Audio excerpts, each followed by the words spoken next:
Boa noite, pessoal. Chegou o Boletim do Esporte. Confira as notícias de hoje. Nesta quarta-feira foi concluída a 5ª rodada da fase de grupos da Liga dos Campeões da Europa.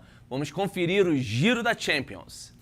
Na Turquia, o Ajax venceu por 2-1 o Beşiktaş e manteve 100% de aproveitamento na Champions, já classificado para as oitavas.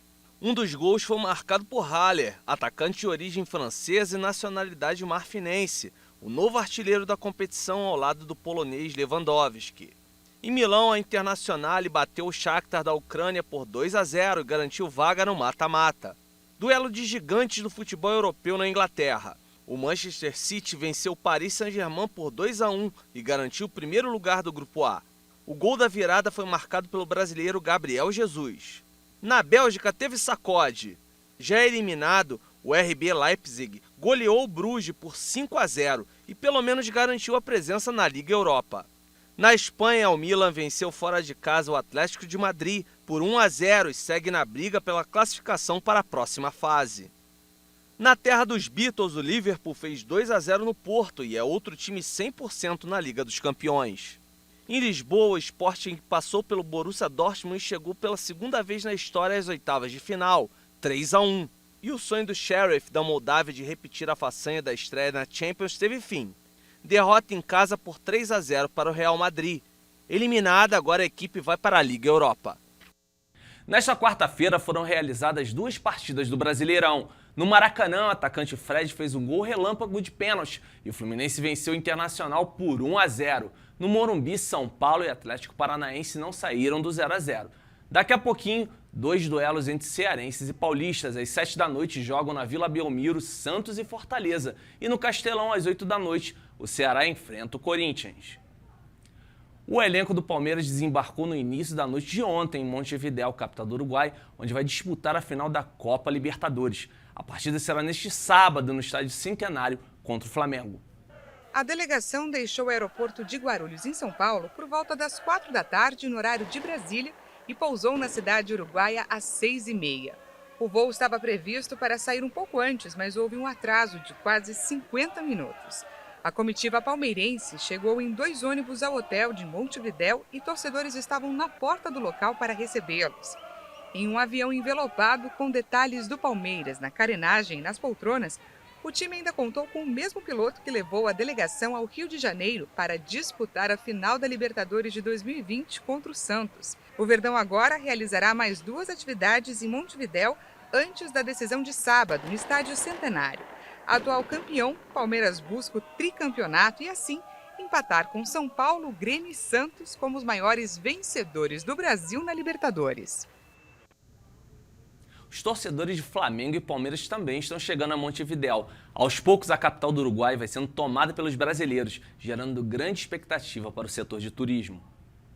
Milhares de torcedores brasileiros começaram a entrar no país.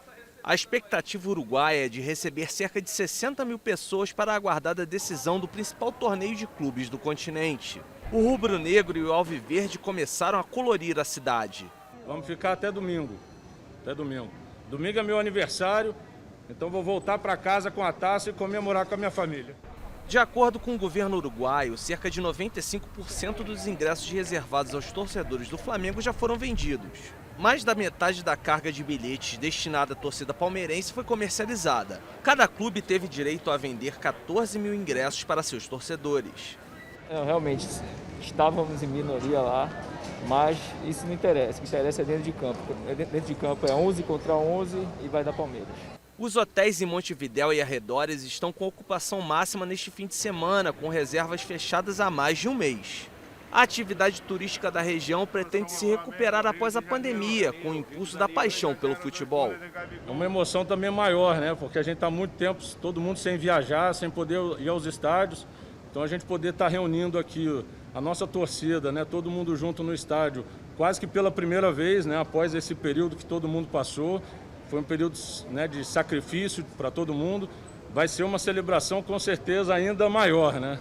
A final entre Flamengo e Palmeiras reanima as esperanças do turismo local após a decepção gerada pela pouca movimentação com a decisão da Copa Sul-Americana entre os brasileiros Atlético Paranaense e RB Bragantino.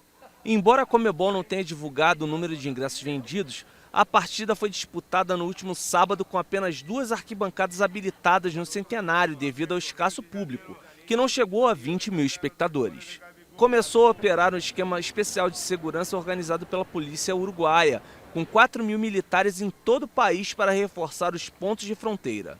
As autoridades ficarão em alerta para possíveis confrontos entre as torcidas de Palmeiras e Flamengo, bem como uruguaios. Diferente, né? A maioria das pessoas estão muito apreensivas em relação à estrutura, mas pelo que a gente pôde observar aqui no aeroporto, acreditamos que vai ser uma organização melhor do que a que foi lá em Lima. Então a gente está todo mundo muito confiante de que vai dar tudo certo.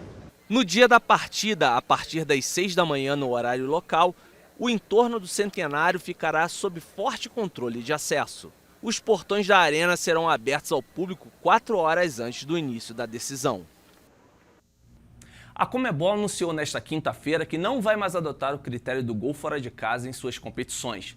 Toda bola na rede passa a ter o mesmo valor e o gol marcado pelo visitante não será considerado como um fator de desempate. Para a entidade haverá maior justiça esportiva.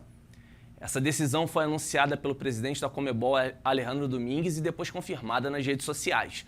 A Confederação Sul-Americana de Futebol passa a seguir o mesmo caminho da UEFA, que decidiu no fim de junho acabar com a regra do gol fora de casa para as competições de clubes.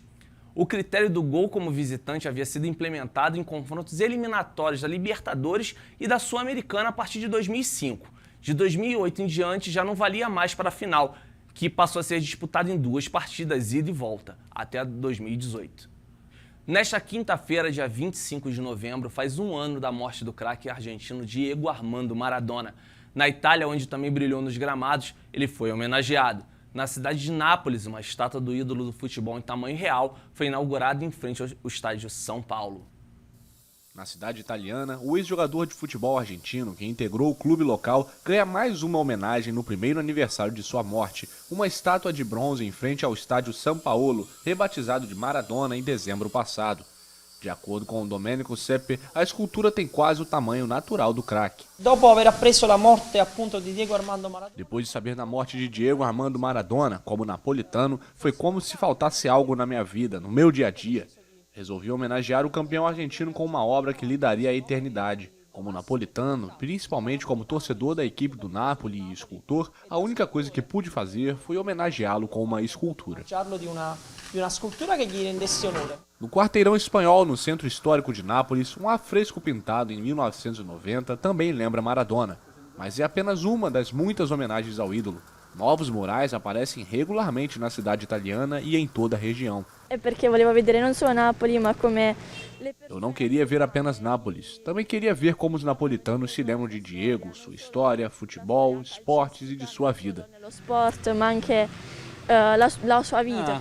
Ver as bandeiras, todo.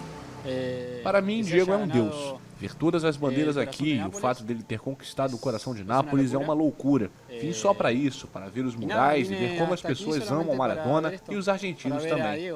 Diego ganhou o coração dos napolitanos. E assim amam a los argentinos também, porque bueno, Diego se ganhou o coração de Nápoles. A camisa que o Napoli veste esse mês tem o rosto de Maradona desenhado e o clube vai instalar outra estátua neste domingo no estádio. Mas a verdadeira homenagem esperada pelos torcedores é a conquista do Scudetto, o campeonato italiano. O clube ganhou o torneio apenas 2 vezes, ambas com a liderança de Maradona. Voltamos amanhã às 6 da tarde com mais informações dos esportes. E não se esqueça de participar para o WhatsApp 11 99 224 7760. Siga a nossa programação e saiba o que acontece no Brasil e no mundo. Acompanhe nosso conteúdo também no YouTube. Acesse agora o canal Hit Notícias. Boa noite para você, grande abraço e até a próxima. Valeu!